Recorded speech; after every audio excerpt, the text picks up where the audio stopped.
क्या एसआईपी सही है या ये एक स्कैम है? क्या इसका हाल भी एलआईसी के जैसा होगा? जब सभी लोग एसआईपी के थ्रू पैसे डाल रहे हैं तो इसका रिटर्न बेहतर कैसे हो सकता है? क्या बेहतर रिटर्न पाने का एसआईपी से भी बेहतर कोई तरीका है? पिछले कई हफ्तों से मेरे यूट्यूब के फीड में कुछ ऐसे वीडियोस आ रहे हैं जो यही बताते हैं कि एसआईपी या तो स्कैम है या इससे भी बेहतर कोई तरीका हो सकता है। मुझे भी थोड़ी जिज्ञासा हुई और मैंने इसके बारे में रिसर्च किया और पाया कि एसआईपी न केवल सही है बल्कि ये सबसे अच्छा विकल्प है। इसलिए इस वीडियो में हम 6 ऐसे कारणों के बारे में बात करेंगे जो इसे सबसे बेहतर विकल्प बनाते हैं। तो चलिए शुरू करते हैं। एसआईपी की सबसे बड़ी ताकत ये है कि ये मार्केट के हर उतार चढ़ाव को कैप्चर करता है। कभी कभी मार्केट ओवर वैल्यूड होता है और कभी जैसे सेल लगी होती है अच्छे शेयर्स काफ़ी कम कीमत में बिकते हैं। लेकिन जहां एक आम निवेशक तेजी में तो जम के खरीदारी करता है, लेकिन मंदी में खरीदारी करने के लिए ना तो उसके पास पैसे होते हैं और ना ही हिम्मत।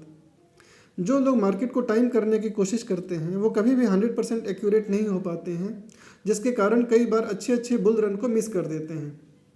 वहीं एक एसआईपी इन्वेस्टर ग्रीड और फियर से मुक्त होकर हर महीने निवेश करता है, हर मंदी में थोड़े थोड़े पैसे डालता है और हर तेजी को कैप्चर करता है।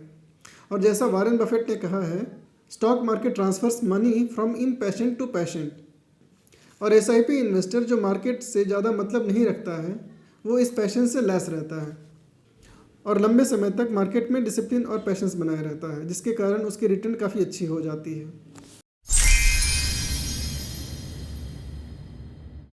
इंसान भावनाओं से भरा होता है और जब मेहनत से कमाए पैसे दांव पर लगे होते हैं तो इमोशनल होना स्वाभाविक है। लेकिन शेयर मार्केट वो जगह है जहां इमोशंस आपके सबसे बड़े दुश्मन होते हैं। डर और लालच दोनों एक इन्वेस्टर को गलत निर्णय लेने पर मजबूर कर देते हैं। जस्सी लिवरमोर, जो इतिहास के सबसे बड़े ट्रेडर में से गिने जाते हैं, उनकी मौत सुसाइड करने से हुई। इसलिए स्टॉक मार्केट में अनुभव के चाहे किसी भी मोड़ पर क्यों ना हो, वो हमारे लिए घातक साबित हो सकता है। जब हम कोई ट्रेड मैनुअली करते हैं तो हम उसकी ऑनरशिप ले लेते हैं और उसके प्रॉफिट और लॉस के लिए हम खुद को जिम्मेदार मानते हैं। लेकिन स्टॉक मार्केट एक ऐसी जगह है जहां कोई भी 100% एक्यूरेट नहीं होता है। ये प्रोबेबिलिटी पे काम करता है और गलतियां होना स्वाभाविक है। एसआईपी से निवेश करने के कारण सब कुछ ऑटोमेटेड होते हैं। हम एक दिन फिक्स करते हैं जिस दिन पैसे ऑटोमेटिकली कटते हैं, चाहे मार्केट किसी भी स्थिति में क्यों ना हो। और शेयर्स का चुनाव इंडेक्स के नियम या फंड मैनेजर के सूझबूझ से तय होता है, जो इंडेक्स के दशकों पुराने ट्रैक रिकॉर्ड और फंड मैनेजर के एक्सपीरियंस से तय होता है। और इस तरह एसआईपी हमें बिना इमोशंस के स्टॉक मार्केट में लंबे समय तक टिकने का मौका देता है, जिससे हमारे रिटर्न काफ़ी बेहतरीन हो जाते हैं। स्टॉक मार्केट में सही शेयर खरीदना एक स्किल है, लेकिन कमज़ोर शेयर्स को सही समय पर पहचान कर उसे पोर्टफोलियो से बाहर कर देना और उसके बदले अच्छे शेयर्स खरीदना उससे भी बड़ा स्किल है। साथ ही अच्छे शेयर्स को लंबे समय तक होल्ड करना भी बहुत ज़रूरी है। ह्यूमन साइकोलॉजी के कारण हम अक्सर शेयर्स को खरीदे हुए प्राइस या उसके ऑल टाइम हाई से तुलना करते हैं, जो कि हमें गलत दिशा में लेके जाता है। या तो हम जल्दी प्रॉफिट बुक कर लेते हैं या फिर लॉस वाले शेयर्स को उसके खरीदे हुए प्राइस पर आने का वेट करते हैं। ट्रेडर्स को स्टॉप लॉस इस्तेमाल करने की सलाह दी जाती है, लेकिन अक्सर अधिकांश ट्रेडर ऐसा नहीं कर पाते, क्योंकि कई बार शेयर्स स्टॉप लॉस हिट करने के बाद वापस ऊपर चले जाते हैं, लेकिन कई बार कभी ऊपर नहीं आते। और उन कमज़ोर शेयर्स के कारण हमारा पूरा पोर्टफोलियो स्लो हो जाता है या नेगेटिव हो जाता है। एसआईपी के द्वारा न सिर्फ हम हर समय निवेश करते हैं, बल्कि हमारे पोर्टफोलियो के कमज़ोर शेयर्स को समय समय पर बाहर कर दिया जाता है और उनकी जगह अच्छे शेयर्स को खरीदा जाता है। और अच्छे शेयर्स को हमेशा होल्ड किया जाता है, चाहे उसकी कीमत कितनी भी ऊपर क्यों न चली जाए। और इस तरह हमारा पोर्टफोलियो समय के साथ ऊपर जाता है। ये पूरा प्रोसेस ऑटोमेटेड होता है और हमारे पोर्टफोलियो में इतना कुछ होता है जो हमें पता ही नहीं चलता।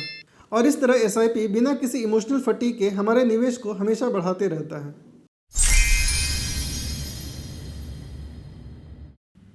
इतिहास गवाह है कि इंडेक्स ने समय के साथ बेहतरीन रिटर्न दिया है। सेंसेक्स ने कितने ही उतार चढ़ाव देखे हैं। हर्षद मेहता स्कैम हो या .com bubble, global financial crisis हो या कोरोना क्रैश, हर विकट परिस्थिति को पार करते हुए इसने लॉन्ग टर्म में 10% से ज़्यादा का रिटर्न दिया है, जो कि इन्फ्लेशन को आराम से बीट करता है। साथ ही स्मॉल कैप, मिड कैप और अब फैक्टोरियल इंडेक्स भी हैं जो इससे भी बेहतर रिटर्न देते हैं। आश्चर्य की बात यह है कि अच्छे फंड मैनेजर इंडेक्स को लॉन्ग टर्म में बीट नहीं कर पाते।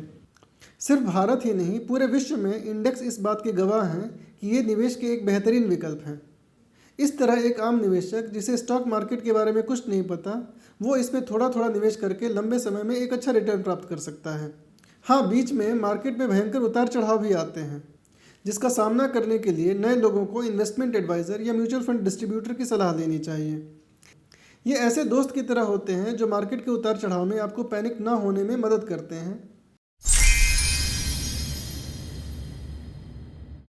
SIP कम पैसे में निवेश करने का एक बेहतरीन तरीका है। साथ ही जब समय के साथ अच्छे रिटर्न के कारण अच्छे पैसे इकट्ठा हो जाते हैं, तो ये इस निवेश से अतिरिक्त आय का विकल्प भी बन जाते हैं। ऑप्शंस के साथ एक रिटेल निवेशक जिसका पोर्टफोलियो 15 लाख या उससे अधिक का हो जाता है, कॉल ऑप्शन बेच करके अपने निवेश के ऊपर एक रेंटल इनकम कमा सकता है। ये इन्वेस्टमेंट का एक एडवांस तरीका है जिसे कवर्ड कॉल कहते हैं। इसमें जब मार्केट करंट प्राइस से नीचे आता है तो ऑप्शन प्रीमियम आपका इनकम बन जाता है और मार्केट के ऊपर जाने पर आपका इन्वेस्टमेंट बढ़ता है जो ऑप्शन से हुए लॉस को कवर कर लेता है।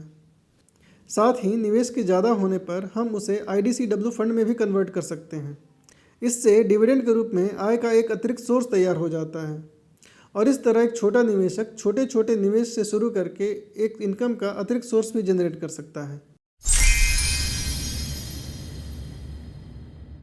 SIP न केवल एक इन्वेस्टमेंट स्ट्रेटजी है, बल्कि यह आपके अंदर फाइनेंशियल डिसिप्लिन की आदत भी बनाती है। इसके तहत हर महीने आपको अपनी इनकम में से कुछ पैसे बचाकर इन्वेस्ट करना होता है, जिससे बचत की आदत धीरे धीरे एक रूटीन बन जाती है। जैसे जैसे आय बढ़ती है वैसे वैसे SIP का अमाउंट भी बढ़ाया जा सकता है, जिससे इन्वेस्टर अपने गोल्स को समय से पहले ही अचीव कर सकता है। SIP का एक महत्वपूर्ण पहलू यह भी है कि यह इन्वेस्टर को लालच और फिजूल खर्ची से बचाता है, क्योंकि पैसा हर महीने ऑटोमेटिकली इन्वेस्टमेंट में चला जाता है और इस तरह SIP हमें एक रेगुलर और स्ट्रेटेजिक इन्वेस्टमेंट की आदत डालता है। इसके माध्यम से आप बाजार के उतार चढ़ाव से प्रभावित हुए बिना लंबे समय तक निवेश में रहते हैं, जो आपको बेहतर रिटर्न और फाइनेंशियल स्टेबिलिटी देता है। SIP आपको मानसिक तनाव, डर और लालच से बचाता है। साथ ही यह सुनिश्चित करता है कि आप सही समय पर लंबे समय तक निवेश करें। आपकी SIP के बारे में क्या राय है, हमें कमेंट करके ज़रूर बताएं। साथ ही अगर वीडियो पसंद आया हो तो वीडियो को लाइक और चैनल को सब्सक्राइब जरूर करें। धन्यवाद।